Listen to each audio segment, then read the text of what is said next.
اعوذ باللہ من الشیطان الرجیم بسم اللہ الرحمن الرحیم رب اشرح لی صدری ویسر لی امری واحلل عقدۃ من لسانی یفقہوا قولی۔ محترم اساتذہ کرام، طلباء و طالبات، السلام علیکم۔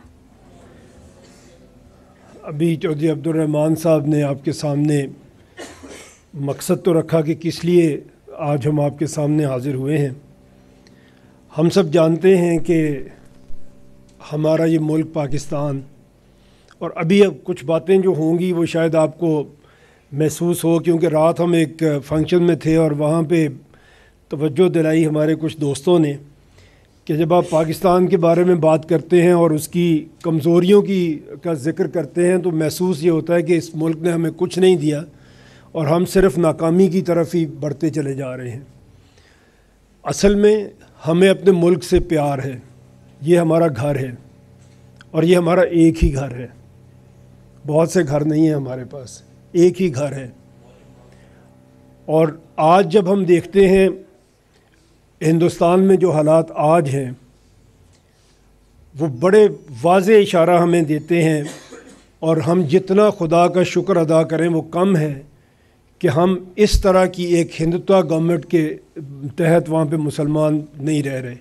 اللہ نے ہمیں اپنا ایک الگ ملک دیا اور اس ملک نے کچھ ترقی بھی ضرور کی ہے، وقت کے ساتھ ہمارے حالات بہتر بھی ضرور ہوئے ہیں، لیکن آج کی دنیا جس تیزی سے آگے بڑھ رہی ہے، اور خاص طور پہ یہ ریجن جس میں ہم رہتے ہیں، ساؤتھ ایشیا اور ایشیا کی، اب آپ بھی سنتے ہیں اور پڑھتے ہیں کہ یہ سینچری ایشیا کی سینچری ہے۔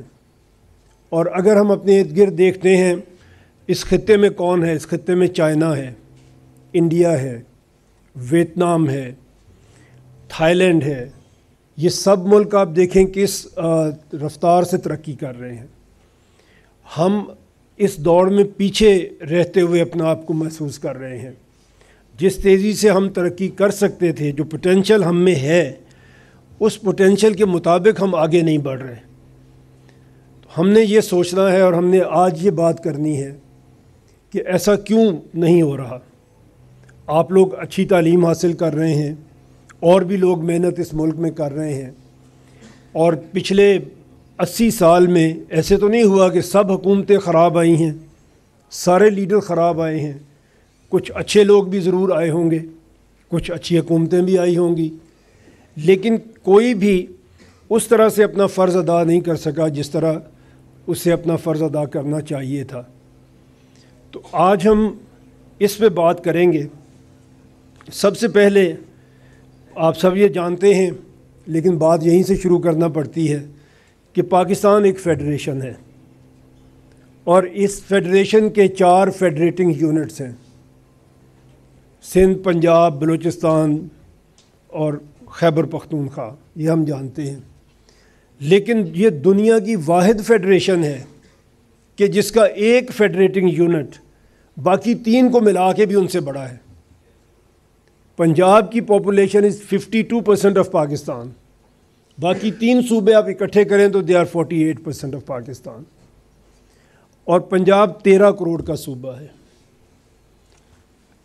آپ کا سندھ تقریباً 6 کروڑ کی آبادی ہے، 5.5 کروڑ کی۔ کراچی کی آبادی ہم فیصلہ ہی نہیں کر سکے کہ کتنی ہے، کوئی 2 کروڑ کہہ رہا ہے، کوئی 3 کروڑ کہہ رہا ہے، ہم فیصلہ ہی نہیں کر سکتے، اور آج کے دور میں فیصلہ نہیں کر سکتے، جبکہ آپ کے پاس آپ سیٹلائٹ سے بھی لوگوں کی گنتی کر سکتے ہیں۔ آج سائنس وہاں پہ پہنچ گئی ہے، اور ہمارے پاس نادرا ہے، اس کا شناختی کارڈ رکھنا ہم سب کی قانونی ذمہ داری ہے، ہم سب کو وہاں پہ رجسٹر ہونا ہے۔ اور میں کل بھی ہم یہ بات کر رہے تھے کہ ہمیں تو ہر گھنٹے کے بعد بھی پتہ چل جانا چاہیے کہ ہماری آبادی کتنی ہے۔ ہمیں ابھی تک ہم فیصلہ نہیں کر پا رہے کہ کراچی کی آبادی کتنی ہے۔ تو یہ سلسلہ شروع ہے۔ کوئی بھی جو ملک بنتا ہے، کوئی بھی فیڈریشن، کوئی ملک، اس کا کچھ بھی نظام ہو، جو سوشل سائنٹسٹ ہیں، جو آپ کی پولیٹیکل سائنس کے لوگ ہیں، وہ اس بات پہ زور دیتے ہیں کہ اگر کوئی ملک بنے گا تو اس کی 7 ذمہ داریاں ہیں جو اسے اپنے عوام کے لیے کرنا ہے. اس میں سب سے پہلے پبلک ویلفیئر ہے، پھر maintenance of law and order ہے، اسے امن و امان قائم رکھنا ہے، سوشل ویلفیئر ہے، اسٹیبلشمنٹ آف جسٹس ہے، کبھی آپ کو ضرورت پڑے تو آپ کو یہ یقین ہونا چاہیے کہ آپ کی ریاست آپ کو انصاف دے گی، اکنامک ویلفیئر ہے لوگوں کی، پولیٹیکل ویلفیئر ہے، اور اسٹیٹ کی ایک ذمہ داری ہے کہ اگر کوئی دوسرا ملک اس پہ حملہ کرے تو وہ دفاع کے قابل ہو. اس میں اگر آپ دیکھیں تو جو سب سے زیادہ جو ذمہ داری ہے، جس میں میں سمجھتا ہوں کہ یہ پورے 7 جو چیزیں ہیں یہ آپ ایک ہی ٹاپک میں لے کے آ سکتے ہیں، تو وہ پبلک ویلفیئر ہے. اسٹیٹ کی رسپانسبلٹی یہ ہے کہ وہ پبلک کے لیے ویلفیئر کے کام کرے، سوچے اور اس پہ عمل کرے. ہمارے ملک میں ہم نے کچھ کام اچھے کیے، میں نے ابھی ذکر کیا، ان کو ضرور اکنالج کرنا چاہیے، لیکن آج کی دنیا کی دوڑ میں ہم پیچھے رہ رہے ہیں. ایک دور تھا پاکستان اس خطے میں سب سے آگے مانا جاتا تھا. اسی ساؤتھ ایشیا میں پاکستان کا ذکر جب ہوتا تھا تو پاکستان کی ڈیولپمنٹ باقی اپنے دوسرے ملکوں سے زیادہ تھی. آج ہم اس میں پیچھے رہ رہے ہیں. اور ایک رپورٹ جس کا میں آپ کے سامنے ذکر کرنا چاہوں گا، جو ورلڈ بینک نے ایک رپورٹ شائع کی مارچ 2019 میں، اور اس میں انہوں نے چیلنجز پاکستان کے جو گنے، اس کا نام انہوں نے اپنی رپورٹ کو دیا پاکستان ایٹ 100، کہ 2047 میں اگر پاکستان نے ایک ترقی یافتہ ملک بننا ہے، ایک مڈل انکم کنٹری بننا ہے، تو اس کے لیے پاکستان کے راستے میں رکاوٹ کیا ہے اور کون سی ایسی چیزیں ہیں جن سے اس کو جان چھڑانی ہوگی. اس میں سب سے پہلے جو بات انہوں نے کی ہے وہ ریجنل ان ایکوالٹیز کی ہے. جو ترقی ہے آپ کی، وہ اگر آج دیکھیں ہم تو ہمارے صرف 5 کیپٹل سٹیز ہیں پاکستان میں جہاں کچھ ترقی آپ کو نظر آتی ہے. وہ سندھ کا کیپٹل ہو جو کراچی ہے، پنجاب کا کیپٹل جو لاہور ہے، کے پی میں پشاور اور بلوچستان میں کوئٹہ، اور دین اور فیڈرل کیپٹل اسلام آباد. اس کے علاوہ کوئی ایک شہر ہم نے نہیں بنایا جس کے اندر ساری بنیادی ضرورتیں آپ کو مل سکتی ہوں. تو سب سے پہلے وہ اسی کا ذکر کرتے ہیں کہ جو ریجنل ان ایکوالٹیز ہیں اسے پاکستان کو دور کرنا پڑے گا اگر پاکستان آگے بڑھنا چاہتا ہے. اسی طرح جو دوسری بات وہ کرتے ہیں وہ ویک انسٹیٹیوشنز ہیں.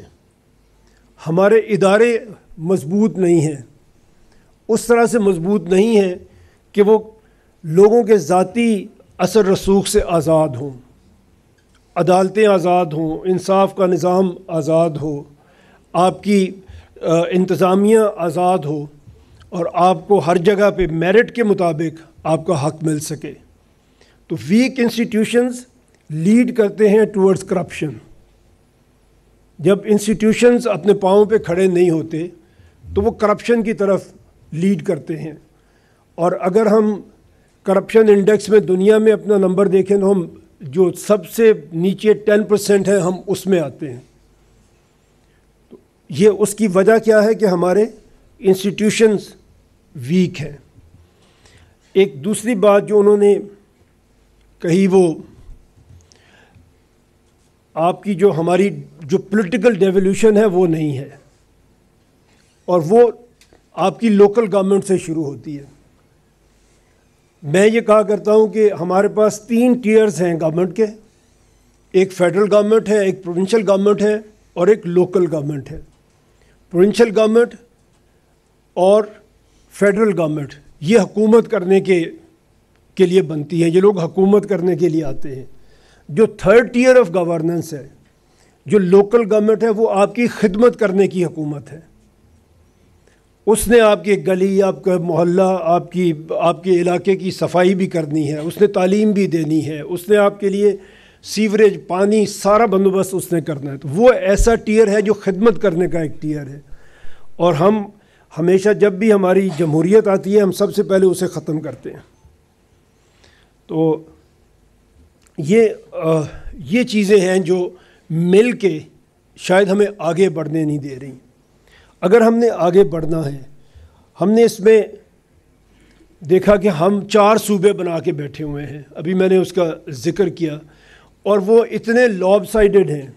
ایک تو پنجاب ہے جو 52% آف پاپولیشن لے کے بیٹھا ہوا ہے، ایک بلوچستان ہے جس کی آزادی کے وقت آبادی صرف 1.1 ملین تھی، صرف 11 لاکھ لوگ وہاں پہ رہتے تھے، اور تقریباً آدھے پاکستان کا رقبہ ہے جو بلوچستان کے پاس ہے. ابھی اس کی آبادی کوئی 1.5 کروڑ کے قریب ہے، اور اتنے زیادہ ایریے کے اندر لا اینڈ آرڈر کو قائم رکھنا، ہم روز وہاں پہ جو دہشت گردی کی خبریں سنتے ہیں، اس کی ایک مین وجہ شاید یہ بھی ہے کہ اتنے بڑے علاقے کو کور کرنا کوئٹہ میں بیٹھ کے یا کچھ کنٹونمنٹس میں بیٹھ کے شاید ممکن ہی نہیں ہوتا. بہت ساری ایسی باتیں ابھی میں آپ کے سامنے کروں گا انشاءاللہ کہ آپ دیکھیں گے کہ ہم جن پہ تنقید کرتے ہیں وہ کسی شخصیت پہ تنقید نہیں ہے، کسی ایک ادارے پہ بھی تنقید نہیں ہے. شاید ان اداروں کے لیے اس طرح سے کام کرنا جو ہماری ایکسپیکٹیشن ہے وہ ممکن ہی نہیں ہے آبادی کی وجہ سے، اور ان کے اوپر جو پریشر ہے کام کا اس کی وجہ سے. دنیا میں اور بھی ملک ہیں، فیڈریشنز بھی ہیں، کنفیڈریشنز بھی ہیں، یونٹری ٹائپ آف گورنمنٹس بھی ہیں. انہوں نے اپنے ایڈمنسٹریٹو یونٹس کو کس طرح سے بنایا ہے. اگر ہم دنیا میں 10 بڑے ملکوں کا ذکر کریں جس میں ہم 5ویں نمبر پہ ہیں بائی دا وے، تو چائنا یا انڈیا جو بھی ان میں پہلے نمبر پہ ہے پاپولیشن میں. چائنا کے جو ایڈمنسٹریٹو یونٹس ہیں وہ 31 ہیں، اور آبادی آپ کو پتہ ہے ان کی 1.3 1.4 بلین کی پاپولیشن ہے. اسی طرح انڈیا ہے، ہمارے ساتھ ہی انڈیا آزاد ہوا، وہ بھی فیڈریشن ہے، اور آزادی کے وقت انڈیا کی اسٹیٹس کی تعداد صرف 9 تھی، 9 اسٹیٹس تھیں. آج ان کی 39 اسٹیٹس ہیں. اور آپ میں سے جو لوگ کچھ سیاست میں نظر رکھتے ہیں وہ دیکھتے ہوں گے کہ ہر الیکشن سے پہلے وہ 1-2 نئے پروونسز بنا دیتے ہیں. اور میں اگر آپ تھوڑی بات میں کروں گا، اس کے بعد کوسچن آنسر آپ کے ساتھ کریں گے. اگر آپ کا انٹرسٹ ہوگا تو میں آپ کو بتاؤں گا کہ جو نئے پروونسز وہ بناتے ہیں ان کی پروگرس کیسی ہے. ہم دنیا سے سیکھتے ہیں، جہاں بھی نیا پروونس بنا ہے، نیا ایڈمنسٹریٹو یونٹ بنا ہے، وہاں اس کے پازیٹیو اثرات ہوئے ہیں. یونائٹڈ اسٹیٹس جو تیسرا بڑا دنیا کا ملک ہے آبادی کو اگر ہم دیکھیں، ان کی آپ کو پتہ ہے ان کی 50 اسٹیٹس ہیں. انڈونیشیا ہم سے تھوڑا بڑا ہے، 275 ملین کی پاپولیشن کے ساتھ 34 پروونسز انڈونیشیا میں ہیں. 5ویں نمبر پہ پاکستان ہے، 25 کروڑ کی آبادی ہے، اور ہمارے 4 پروونسز ہیں، اور جیسے لاب سائڈڈ ہیں وہ میں نے آپ کو بتا دیا. اسی طرح نائجیریا ہے، 6th largest country population wise, 27 administrative units. Brazil number 7 پہ ہے، 20 کروڑ کی آبادی ہے، 21 کروڑ کے قریب، 36 ان کے ایڈمنسٹریٹو یونٹس ہیں. رشیا یہ ایک اچھی مثال ہے کہ رقبے میں رشیا بہت بڑا ملک ہے، آبادی ان کی 142 ملین ہے. انہوں نے اپنے آپ کو ڈیوائڈ کس طرح سے کیا ہے. They have 46 provinces, 22 republics with in 1 country and 9 territories. یہ ان کے 70 سے بھی اوپر ان کے ایڈمنسٹریٹو یونٹس چلے جاتے ہیں، بیکاز ان کا رقبہ بہت زیادہ بڑا ہے. اس طرح میکسیکو ہے، نمبر 10 پہ آتا ہے، 130 ملین کی پاپولیشن ہے، 31 پروونسز ہیں. یہ ہے جو دنیا اپنے آپ کو کس طرح لے کے چل رہی ہے. اگر ہم اس کو دیکھیں، پنجاب، دنیا کے صرف 12 ملک ہیں جو پنجاب سے بڑے ہیں. اگر پنجاب ایک ملک ہو تو وہ 13واں بڑا ملک ہو دنیا کا. اسی طرح سندھ، 31 کنٹریز ہیں دنیا میں جو سندھ سے بڑے ہیں. تو اتنے بڑے ملک بھی نہیں ہیں جتنے بڑے ہمارے پاس صوبے ہیں.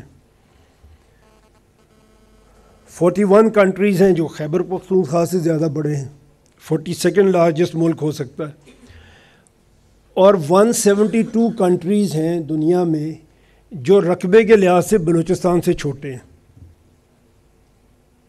کتنے ہمارے پاس 200 کے قریب ٹوٹل دنیا میں ملک ہیں، اور 172 ہیں جو بلوچستان سے چھوٹے ہیں اپنے رقبے کے لحاظ سے۔ تو یہ تقسیم ہے جو ہم نے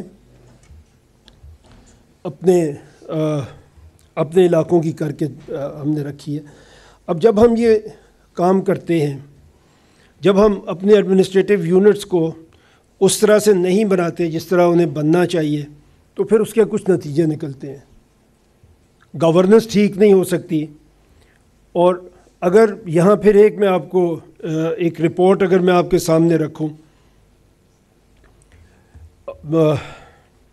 sustainable development goals S D Gs, اگر میں آپ کو بتاؤں دنیا میں جو UN کی جو اسٹڈی ہے اس میں پاکستان، انہوں نے 167 کنٹریز کا سروے کیا، اور ہم اس میں پاکستان اس میں 140th نمبر پہ ہے۔ میں نے آپ سے عرض کیا جتنے سروے آئیں گے آپ دیکھیں گے ہم لوور 10% میں کہیں نہ کہیں آ رہے ہوں گے، اور ہم سے پیچھے کون ہوگا؟ زیادہ تر وہ ملک ہوں گے جہاں پہ جنگ لگی ہوئی ہے، سوڈان ہوگا، دوسرے ایسے ملک ہوں گے جہاں پہ خانہ جنگی چل رہی ہے، وہ ہم سے پیچھے نظر آئیں گے۔ ہیومن ڈیولپمنٹ انڈیکس میں اگر آپ دیکھیں 193 کنٹریز کا سروے کیا گیا، 168 ہمارا نمبر ہے اس میں۔ رول آف لا انڈیکس ہے، 142 کنٹریز کا سروے ہوا اور ہم 129 نمبر پہ ہیں۔ گلوبل ہنگر انڈیکس، ہم ایک زرعی ملک ہیں، کہتے تو اپنے آپ کو ہم زرعی ملک ہیں، 127 کنٹریز کا سروے ہوا اور وی آر ایٹ 109 نمبر۔ بھوکے ہیں ہمارے لوگ، کھانا نہیں مل رہا ان کو۔ جو بچے جن کی سٹنٹڈ گروتھ ہو رہی ہے، 44% آف آر چلڈرن، آدھے بچے ہمارے سٹنٹنگ گروتھ کے اوپر ہیں۔ اور اس کا اگر مطلب آپ سمجھتے ہیں کہ ان کی مینٹل اور ان کی فزیکل گروتھ اس طرح سے ہوگی نہیں کہ وہ کل کو کوئی کام کر سکیں گے، ذمہ داری اٹھا سکیں گے، اس طرح کے بچے ہمارے پاس 44% ہیں۔ Out of school children 25 million ہیں، اور اس میں ہم دنیا میں نمبر 1 ہیں۔ 25 کروڑ کے ملک میں 2.5 کروڑ ایسے بچے ہیں جن کو اسکول میں ہونا چاہیے اور وہ اسکول نہیں جا رہے، اور یہ تعداد ہر سال بڑھ رہی ہے۔ 44% جن کو نیوٹریشن نہیں مل رہی پراپر، 25 ملین جو اسکول نہیں جا رہے۔ اگر انہی 2 فگرز کو ہم دیکھیں تو ہم آج نہیں اپنا 20 سال بعد کا مستقبل بھی خراب کر کے بیٹھے ہوئے ہیں۔ نہ صرف آج، 20 سال بعد بھی ہم آگے نہیں بڑھ سکیں گے، اور آپ لوگ جو 15 سال کے بعد، 20 سال کے بعد اپنے کریئر کی پیک پہ ہوں گے، یہ آپ کے پاؤں کی سب سے بڑی بیڑی ہوگی جو آپ کو آگے بڑھنے نہیں دے گی۔ بہت دیر ہو گئی ہمیں، لیکن آج بھی ہمیں اپنا پہلا قدم اس کو ٹھیک کرنے کے لیے اٹھانا چاہیے، اینڈ ارلیئر از بیٹر۔ یہ سب چیزیں ہمیں کہاں سے ملتی ہیں؟ گورنمنٹ کا کون سا ٹیئر ہے جو ہمیں یہ سب چیزیں، جس نے ہمیں یہ ساری سہولتیں دینی ہیں، جس نے ہمیں اسکول دینا ہے، جس نے ہر بچے کے لیے نیوٹریشن کا بندوبست کرنا ہے؟ وہ آپ کی صوبائی حکومت ہے، وہ آپ کے صوبے کی حکومت ہے، اور ایسا صوبہ جس میں 13 کروڑ لوگ ہوں، ایسا صوبہ جس میں 6 کروڑ کی آبادی ہو، وہ ان مسائل پہ قابو نہیں پا سکتا، نہیں پا سکا ابھی تک۔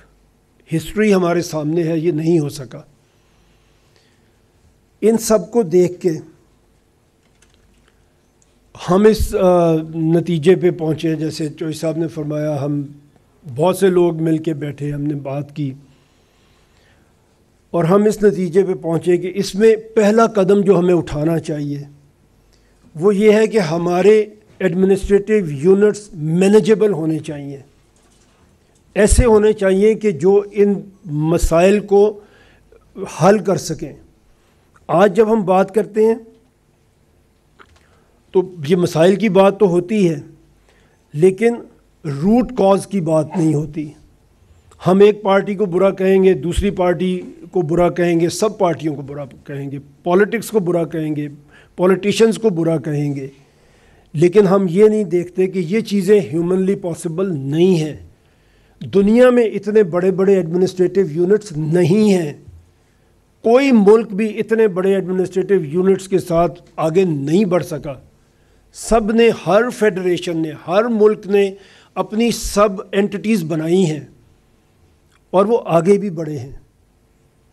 ہم ان کو اگر لے کے بیٹھے رہیں گے تو پھر ہمارے لیے آگے بڑھنا مشکل ہو جائے گا۔ اگر انڈیا کی مثال آپ کے سامنے میں رکھوں، ایک میں 24-25 میں تلنگانہ، آندھرا پردیش ان کی ایک اسٹیٹ ہے جس کو انہوں نے 2 اسٹیٹس میں تقسیم کر دیا تھا 2 سال پہلے، اور آندھرا پردیش سے ایک اور اسٹیٹ نکلی جو تلنگانہ تھی، اور جی ڈی پی جو ان کی اسٹیٹس کا ہے۔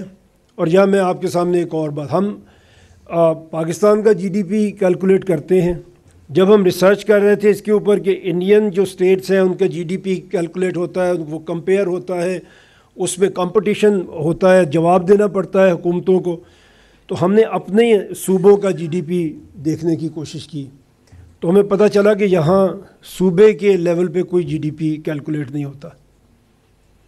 ہم ایسا کام ہی نہیں کرتے جس میں ہمیں یہ پتہ چلے کہ ہم پیچھے رہ جائیں گے کسی سے۔ تو آندھرا پردیش جب ایک اسٹیٹ تھا تو اس کی جو جی ڈی پی تھی وہ 520,000 کروڑ تھی، جو بڑھ کے 1.641,000 کروڑ پہ چلی گئی، تقریباً ڈبل سے بھی زیادہ آفٹر دس پارٹیشن۔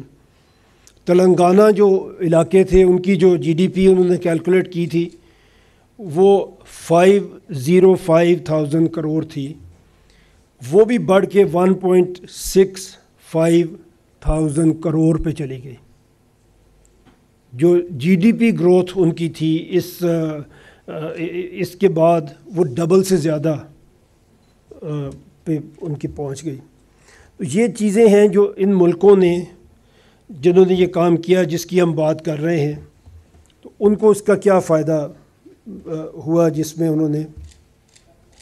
اب ہم کہنا کیا چاہ رہے ہیں، ہم یہ پروپوز کر رہے ہیں کہ آپ پاکستان کو ڈویژن کے لیول پہ پروونس دے دیں، ہر ڈویژن کو، جیسے کراچی آپ کا ایک ڈویژن ہے، ایک پروونس بن سکتا ہے ہر پاکستان کا ڈویژن، اور جب ہم اس کو ہر ڈویژن کو پروونس بناتے ہیں تو یہ مینیجیبل ہو جاتا ہے، یہ پھر آپ اس کو اچھے طریقے سے گورن کر سکتے ہیں۔ جیسے پنجاب ہے، پنجاب کے 10 ڈویژنس ہیں، اگر اس کو 10 ڈویژن میں آپ اس کے پروونسز بنائیں تو سب سے بڑا پروونس لاہور بنتا ہے جس کے 22 ملین جس کی پاپولیشن پھر رہ جاتی ہے، اور سب سے چھوٹا گجرات ہے جس کی 6 ملین پاپولیشن ہوگی اگر صوبے بنے۔ اسی طرح سندھ میں اگر آپ کراچی، اس کی جہاں بھی بات ہوتی ہے تو پاپولیشن پہ ڈسپیوٹ آتا ہے، بٹ ہم اسی پاپولیشن کی بات کر سکتے ہیں جو آفیشیل پاپولیشن ہے۔ کراچی اگر پروونس بنتا ہے تو اس کی population 20 million, 20.382 million population Karachi کی ہے، جو ہمارے خیال میں ایک بڑی مینیجیبل ہوگی، اور پورے سندھ میں آپ کے 7 پروونس بنیں گے اگر آپ 7 ڈویژنز جو اس وقت ہیں اس کو بناتے ہیں. جو سب سے چھوٹا ہے وہ بھمبور ہوگا، میر پور خاص ہے 6 نمبر پہ، سکھر، شہید بے نظیر آباد، لاڑکانہ اور حیدرآباد کراچی. یہ آپ کے 7 پروونسز بنتے ہیں. جو سب سے چھوٹا ہے بھمبور، اس کی پاپولیشن بھی 3.8 ملین ہوگی. اسی طرح اگر آپ دیکھیں گے کے پی میں بھی 7 پروونس بن سکتے ہیں. They have 7 divisions. اور یہ تقریباً ہر صوبے میں جہاں ہم نے وزٹ بھی کیا، لوگوں سے ملے، پڑھا، ہر صوبے میں نئے صوبوں کی ڈیمانڈ موجود ہے. اور اگر آپ پولیٹیکل پارٹیز کے مینیفیسٹوز دیکھیں، عمل کو بھی چھوڑ دیتے ہیں، اگر مینیفیسٹوز آپ ان کے دیکھیں تو سب سے پہلے 1988 میں بے نظیر بھٹو نے پیپلز پارٹی کا مینیفیسٹو پیش کیا، اور اس میں انہوں نے بات کی کہ ہم ڈسٹرکٹ گورنر مقرر کریں گے، مطلب ڈسٹرکٹ کو ہم امپاور کریں گے. تو ہم تو ڈویژن کی بات کر رہے ہیں، ایک ڈویژن میں ایوریج 4 سے 5 ڈسٹرکٹس ہیں. تو انہوں نے اپنے مینیفیسٹو میں ڈسٹرکٹ کو امپاور کرنے کی بات کی. اگر پاکستان مسلم لیگ نون کو آپ دیکھیں، ان کے مینیفیسٹو میں بھی نئے صوبوں کی بات کی جاتی ہے. اگر پی ٹی آئی کو دیکھیں تو عمران خان صاحب کا میرے پاس ابھی کلپ بھی ہے جس میں وہ بالکل یہی بات کر رہے ہیں کہ پاکستان اس وقت تک ترقی نہیں کر سکتا جب تک اس کے ڈویژنز کو صوبہ نہ بنا دے، تاکہ خدمت جو ہے وہ لوگوں تک پہنچے. اسی طرح بلوچستان میں اگر ہم صوبے بنائیں گے تو وہاں بھی 8 ڈویژنز ہیں، 8 صوبے بنیں گے جن کی آبادی کم ہوگی لیکن ایریا اتنا ہوگا کہ جس کو ایک گورنمنٹ مینیج کر سکے گی. آج وہاں پہ گورنمنٹ کسی ایریے کو مینیج نہیں کر پا رہی، اپنے اتنے بڑے ایریے کو. پھر بات کی جاتی ہے کہ اگر اتنے زیادہ صوبے آپ بنائیں گے تو ان کا خرچ بہت بڑھ جائے گا، یہ اتنے زیادہ ایکسپینسو ہو جائیں گے کہ پھر شاید ڈیولپمنٹ کے لیے پیسے ہی نہیں بچیں گے، سارے پیسے آپ کے ایڈمنسٹریشن میں ہی خرچ ہو جائیں گے. ابھی اگر آج ہم دیکھیں ایک صوبے میں، سندھ میں بھی اسی طرح سے ہے، پنجاب میں بھی، دے ہیو اباؤٹ 40 ڈپارٹمنٹس. جب ہم نے دیکھا کہ ان کے بیسک ڈپارٹمنٹس کتنے ہیں جو ہونے چاہیے، 16 سے زیادہ 16 ڈپارٹمنٹ آپ نکال سکتے ہیں جو صوبے میں کام کریں. اس کے علاوہ جتنے ہیں وہ ان 16 ڈپارٹمنٹس کو آپ نے توڑ کے اور پولیٹیکل ویکنسیز نکالنے کے لیے آپ نے ان کو توڑا ہوا ہے. تو یہ آپ کی منسٹرز کی تعداد اور آپ کی ڈویژنز کی تعداد اور آپ کی بیوروکریسی کی تعداد کم ہو جاتی ہے. اسی طرح جو آفیسرز کے گریڈز ہیں آپ کے وہ بھی کافی نیچے آ جاتے ہیں. جیسے ابھی پنجاب میں، سندھ میں گریڈ 21 22 کے چیف سیکرٹریز ہیں، گلگت بلتستان میں 19 گریڈ کا چیف سیکرٹری ہے. تو جب آبادی آپ کی کم ہوتی ہے اسی طرح سے آپ کی ایڈمنسٹریشن کی کاسٹ نیچے آ جاتی ہے. اور جو ہم نے اس میں دیکھا وہ یہی ہمیں نظر آیا کہ جب آپ صوبے زیادہ بناتے ہیں، چھوٹے صوبے بناتے ہیں، تو ایکچولی آپ کی ایڈمنسٹریٹو کاسٹ کم ہو جاتی ہے بڑھنے کی بجائے، اور آپ کے پاس زیادہ پیسے اویلیبل ہوتے ہیں فار ڈیولپمنٹل ایکٹیویٹی. وہی ہے جو آپ کے لیے اسکول کھولے گی نا، وہی رقم ہے جو آپ کے لیے آگے کام کرے گی. ابھی میں نے آپ کے سامنے بات کی کہ ہم قصوروار تو ٹھہراتے ہیں اپنے ڈپارٹمنٹس کو، اپنے لوگوں کو، اپنے پولیٹیشنز کو، لیکن یہ ہم نہیں دیکھتے کہ جو کام ان کے ذمے لگایا گیا ہے، جتنا بوجھ وہ اٹھا سکتے ہیں ہم نے ان پہ اتنا بوجھ ڈالا ہے یا اس سے زیادہ بوجھ ان کے اوپر ہم نے ڈال دیا ہے. تو اس میں اگر میں جوڈیشری کی سب سے زیادہ تنقید ہم جوڈیشری پہ کرتے ہیں، اور یہ بات بھی ٹھیک ہے. اگر آپ کی جوڈیشری ٹھیک کام کرنا شروع کر دے باقی ساری چیزیں آپ کی اس کی لائن میں سیدھی ہو سکتی ہیں. لیکن جوڈیشری پہ بوجھ کیا ہے؟ ہمارے سپریم کورٹ میں ایک جج کے پاس 3655 کیسز ہیں ایک جج کے پاس. اب وہ اگر، اور آپ کو اندازہ ہوگا اگر لاء کے یہاں پہ کچھ اسٹوڈنٹس ہوں گے کہ جج اپنے گھر سے جب تک فائل پڑھ کے نہیں آئے گا، جب تک کیس کو سمجھ کے نہیں آئے گا، تو کورٹ میں بیٹھ کے 1 گھنٹہ کیس سن کے، آدھا گھنٹہ کیس سن کے وہ فیصلہ نہیں کر سکے گا۔ کتنے کیسز ایک جج پڑھ کے آ سکتا ہے اور کتنے کیسز میں وہ فیصلہ کر سکتا ہے؟ تاریخ دینے کے علاوہ شاید اس کے پاس پھر کوئی اور چارہ ہوتا ہی نہیں ہے۔ جس کے پاس 3600 اپروکسیمیٹلی کیسز ہوں گے تو ہم اس سے کیا ہی امید کر سکتے ہیں۔ اسی طرح لاہور ہائی کورٹ میں ایک جج کے پاس 2900 کیسز ہیں۔ سندھ ہائی کورٹ میں اگین 299 کیسز ہیں ایک جج کے پاس۔ بلوچستان میں یہ 407 ہیں، پشاور میں 1800 ہیں، اور اسلام آباد ہائی کورٹ میں جو چھوٹی سی ایک ہائی کورٹ ہے وہاں بھی 2000 کیسز ہیں ایک جج کے پاس۔ تو جب اس قسم کا ورک لوڈ ہوگا تو اس سے آپ کیا ایکسپیکٹ کریں گے کہ وہ کتنی اچھی آپ کو سروس دے سکیں گے؟